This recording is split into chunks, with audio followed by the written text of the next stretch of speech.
What does it say about your team that even when you're up by 20, 30 points, your players are still diving on the floor for loose balls?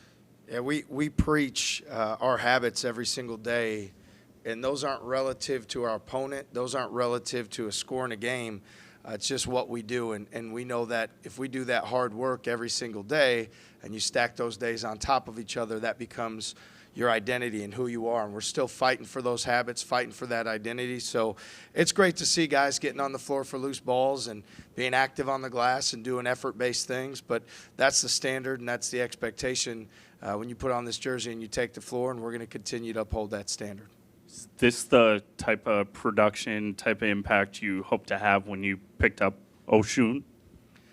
Well, he's certainly a gifted scorer, and yet I'd say even in these first couple games, I know that he can play a lot better than what he's done. He's very skilled. He can score around the goal.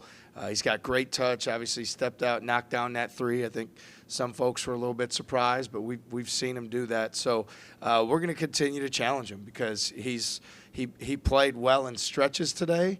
Certainly after the half, he was terrific, but we need better from him early. I thought, he's capable of a lot more. He doesn't realize yet how good of a player he is, and we're going to keep coaching him to that level of the player that he will become.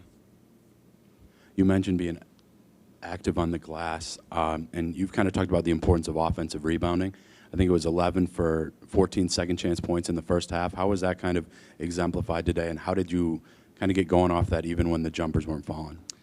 Well, that's also part of our identity is that rebounding effort and energy. And felt like in that first half, Kuntz had three. He was really active on the glass. Watson had three, and then Ward as well came off the bench with a few, and Jones had one. So it's something that we've got to do every single night. We've got to have tremendous rebounding effort on the offensive end with the guys that we designate to crash.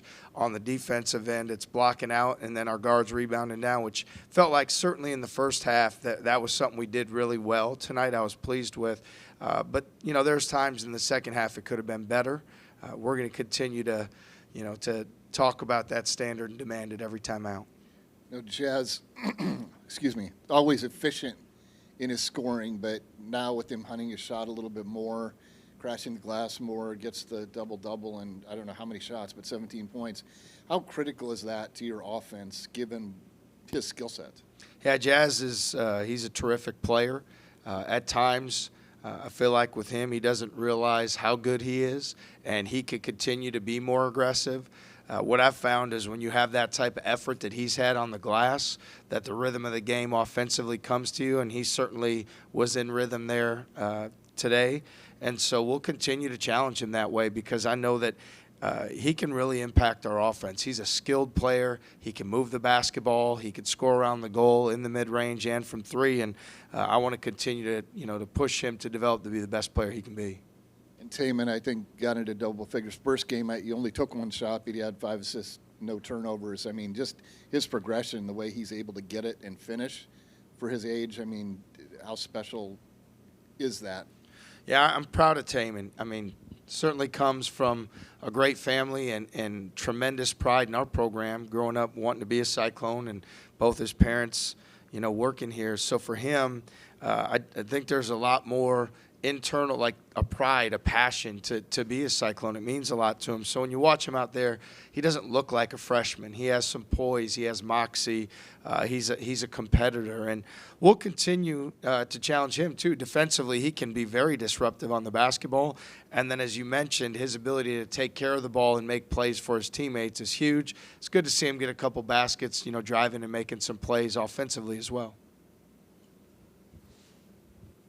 Speaking of Taman, was that just probably like a little cramp or something? I saw he was limping a little bit, but he had like the massage gun after.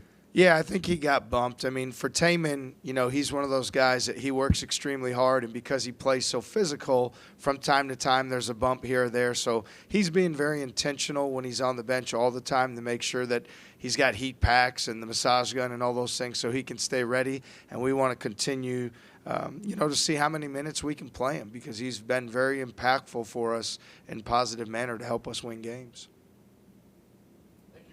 Thank you.